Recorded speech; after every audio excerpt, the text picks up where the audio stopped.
देखिए, low pressure area जो कराची और बाकी सिंध और बलूचिस्तान के साहिली इलाकों में बारिश के बायस बनने जा रहा है, कल से तेज़ बारिश का इम्कान है।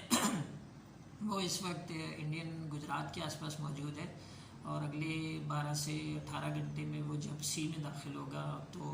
उसकी शिद्दत में मज़ीद इजाफा होने का इम्कान है और उसके नतीजे में फिर मानसून हवाएँ ज़्यादा शिद्दत के साथ दाखिल होंगी और कराची समेत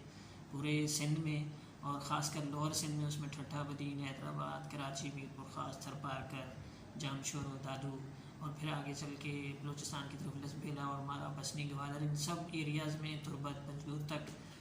तेज़ बारिश का इम्कान है और किसी किसी वक्त खासी मूसलाधार बारिश होगी और उसके नतीजे में इन सब जगहों में अर्बन फ्लडिंग का ख़दशा हो सकता है। खासा इम्कान है कि अर्बन फ्लडिंग किसी सूरत हाल पैदा हो जाए, तेज़ हवाएँ चलेंगी, आंधी और झक्कड़ चल सकते हैं। कल और परसों खासकर जो स्पेल है बड़ा हैवी स्पेल है, तो उसके साथ साथ झक्कड़ भी चल सकते हैं। 35 से 40 नॉटिकल माइल की स्पीड से हवाएँ चल सकती हैं और समंदर भी काफ़ी रफ रहेगा, समंदर में तूफ़ानी रहेगी, इसलिए कि लो प्रेशर एरिया खासा शिद्दत वाला होगा तो ज़ाहिर है उसके नतीजे में समंदर में भी तूफ़ानी रहेगी। इसलिए फ़िशरमैन को भी हिदायत की गई है कि 30 सितंबर से लेकर 3 अक्टूबर तक खुले समंदर में ना जाएं, जिससे एहतियात करते बरतें।